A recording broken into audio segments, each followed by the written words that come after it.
que vai ver a conta, não vou dizer que é a Maria. Mas a Maria diz ao António, vai lá ver se depois do debate que eles estão a ter na Assembleia da República e os senhores que votavam a favor no mandato anterior agora dizem que é uma irresponsabilidade e que não podemos fazer nada disto. E, portanto, mantenho a minha dúvida em relação ao que se passa. Mas é no mínimo imoral, porque se somos nós, enquanto contribuintes, que entendem que se devem inscrever, se possam inscrever para irmos intercalando as intervenções. Sr. Deputado, eu, seguindo a praxe, fiz esta observação na expectativa que se inscrevessem, precisamente, mas mesmo depois de ter feito a observação, não se inscreveram. Não posso obrigar. Bruno Nunes do Chega, por uma intervenção. Sr. Deputado Pedro Pinto. É uma intervenção à mesa sobre o Faz favor. Eu creio que aquilo que o Sr. Deputado Hugo Soares disse faz todo o sentido, portanto nós inscrevemos o Deputado Bruno Nunes para uma intervenção. Muito bem. Pronto. Então, Bruno Nunes do vou dar a palavra ao Sr. Deputado Bruno Nunes do Chega para uma intervenção. Senhor Presidente, senhoras e senhores deputados, este debate praticamente a chegar ao fim, a única coisa que me faz lembrar é um célebre teatro de revista onde Ivone Silva dizia que antes da noite longa do fascismo lutava e dava muitas ordens enquanto patroa. No dia a seguir acordou e após o 25 de Abril virou costureira, deixou de ser patroa e passou a reivindicar os seus direitos. Dizia ela nessa rábula, sabem lá os senhores o que é adormecer do PCP e acordar do CDS. Basicamente é o que acontece aqui. A oposição, que há uns meses atrás era governo e que diz agora foram vocês, não, foram vocês, e adormeceram todos lá atrás, alguns do PCP, e agora acordaram do CDS. A rábula cai na perfeição. A realidade é que lá em casa, e para não ser misógino vou dizer que é o António que vai ver a conta, não vou dizer que é a Maria. Mas a Maria diz ao António, vai lá ver se depois do debate que eles estão a ter na Assembleia da República se a conta já baixou. E não baixou nada. Como diria o outro, bola.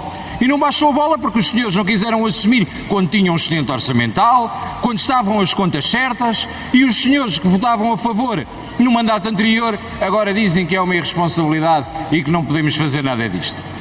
No meio destas questões, diz o governo da AD. Eu assumo que é uma posição do Partido Social Democrata e do CDS. Não sei se é da AD porque não ouvi o PPM. E, portanto, mantenho a minha dúvida em relação ao que se passa.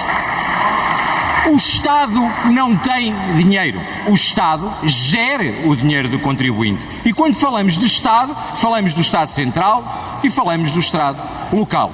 E faremos então do IVA da eletricidade para a iluminação pública, que é cobrada a 23% às autarquias locais. Que ninguém fala do processo. As câmaras municipais, cada vez mais atarracadas com as contas, cada vez mais de mão estendida ao governo, têm que pagar o IVA a 23%. Não é uma dupla tributação para o contribuinte, mas é no mínimo imoral. Porque se somos nós, enquanto contribuintes, que sustentamos o orçamento do Estado, somos também nós, enquanto contribuintes, que sustentamos o orçamento municipal. Vou-vos dar um exemplo. A Câmara Municipal de Loures, onde sou vereador, gasta anualmente 3,5 milhões de euros em iluminação pública. Cerca de 1 milhão de euros em impostos. IVA. Ou seja, financia o Estado Central. Mas vamos mais longe.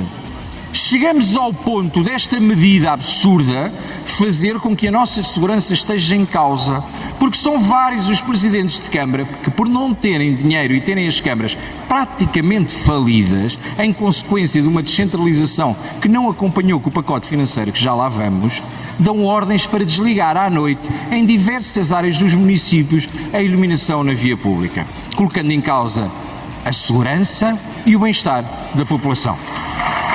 Irresponsabilidade, irresponsabilidade, irresponsabilidade.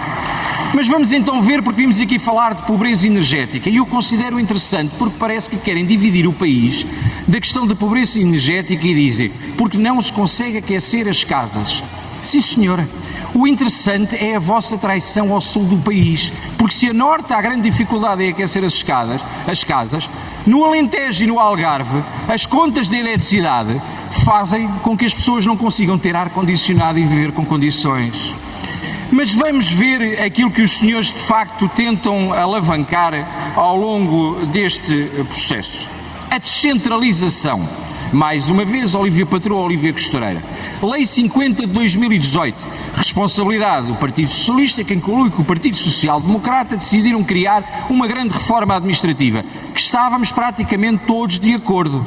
O problema não acompanhou com o devido pacote financeiro. E como não acompanhou com o devido pacote financeiro, passámos agora, na descentralização das competências, a passar o edificado para a responsabilidade das câmaras municipais, ficando as câmaras municipais com a responsabilidade de pagar também a eletricidade desses edifícios. E aqui entram todos os jovens que aqui estão, porque sabem que muitas vezes a escola não tem dinheiro para poder ligar ou o aquecimento ou o ar-condicionado, mas depois vêm para aqui, rasgam as vestes, deitam-se no chão e gritam a dizer uma vergonha que os alunos não tenham condições nas aulas. Pois não, não há dinheiro para pagar a conta da luz e vou atribuir uma responsabilidade coletiva. É culpa de vocês todos. Esta é a realidade, porque se é verdade que uns assinaram um memorando, é verdade que o outro não revogaram um memorando, é verdade que uns não alteraram e depois pelo meio existem sempre aqueles que vêm com a questão dos 3 Cs. Os 3 Cs é o importante. Sabe o que é que os portugueses querem? O que os portugueses querem é casa, cama e comida, que é coisa que vocês não lhes dão, acrescentando bem-estar na sua vida. E estas questões da guerra acerca do clima, esquece por completo que temos um problema sério. Olhe, podíamos falar do encerramento da central terra que levou ao despedimento de tanta gente e depois assistimos durante a pandemia a Espanha, para ter os preços de energia mais baratos, a reabri-las.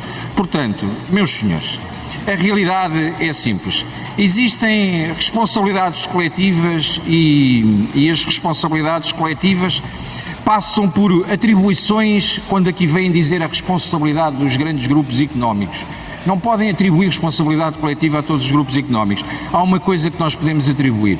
Retirando o Partido Chega e sendo feita a justiça, a iniciativa liberal, todos vocês governaram nos últimos anos. A responsabilidade do custo da eletricidade é vossa e agora a Maria e o Manel foi ver a conta e nada baixou, depois de horas e horas e horas de discussão. Assumam a responsabilidade, porque já no mandato anterior o PSD assumia que era para baixar. Não façam agora esta figura de Olívia Patroa, Olívia Costureira. Muito obrigado, Sr. Deputado.